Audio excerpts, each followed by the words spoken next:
Hello my dear friends, आज मैं class 10th का संस्कृत का प्रश्न लेकर आए हैं। अंत तक देखिएगा, प्रश्न में जरा सा भी दिक्कत नहीं होगा।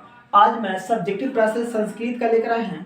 2025 में आपका ना छपने वाला प्रश्न है। देखिएगा, एक प्यारा सा पहले उससे पहले एक प्यारा सा मोटिवेशनल है। कहता है सब जगह खिचड़ी पक रही है, आपकी नाकामी का आप हिम्मत लाओ और मेहनत करो और खीर बंटवा दो अपनी कामयाबी का। ठीक है, चलिए पहला प्रश्न है। देखिएगा, कहता है नदी नदी और विद्वान में क्या समानता है। संस्कृत में कहता है नदी और विद्वान में क्या समानता है। तो आंसर देखिएगा, कहता है जिस प्रकार से बहती हुई नदी अपने नाम और रूप को त्याग कर, अपने नाम और रूप को क्या करता है, त्याग कर, उसके बारे में कहता है नाम और रूप को त्याग कर समुद्र में मिल जाती है। क्या करता है, नाम और रूप को समुद्र में मिल जाती है, त्याग कर समुद्र में मिल जाती है। उसी प्रकार से विद्वान अपने नाम और रूप को परवाह किए बिना ईश्वर में मिल जाता है।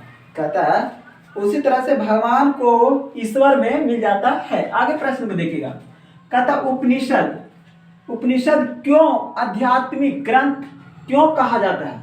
कि देखिए, कहता उपनिषद को आध्यात्मिक ग्रंथ क्यों कहा जाता है। तो आंसर लिखेंगे उपनिषद को आध्यात्मिक ग्रंथ कहा जाता है। सही बात है, क्योंकि यह आत्मा और परमात्मा का संबंध के बारे में विस्तृत व्याख्या करता है।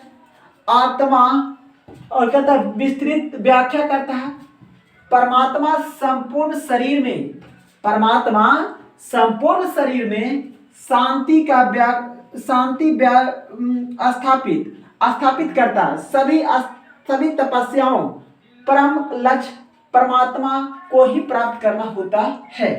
किसी प्रकार का दिक्कत नहीं होना चाहिए। अगला प्रश्न को देखा जाए, कहता विद्वान पुरुष परमात्मा को किस प्रकार से प्राप्त करता है। विद्वान पुरुष परमात्मा को किस प्रकार से प्राप्त करता है। तो आंसर देखिएगा मेरा भाई, कहता मुंडकोपनिषद में महर्षि वेदव्यास का कहना है कि जिस प्रकार से बहती हुई नदी अपने नाम और रूप को छोड़कर समुद्र में मिल जाती है, उसी प्रकार से महान पुरुष अपने नाम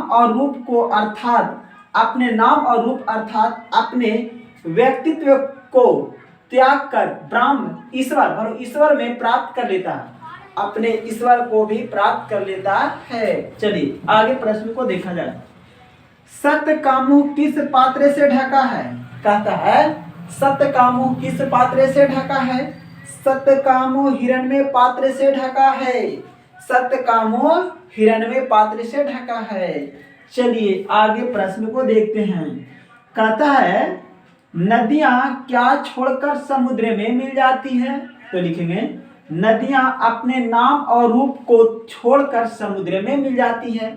अपने नदियां नाम और रूप छोड़कर कहाँ मिल जाता है, समुद्र में मिल जाता है। अगर अच्छा लगे तो चैनल को सब्सक्राइब करिएगा, शेयर करिएगा। फिर नेक्स्ट वीडियो में आज इतना तक।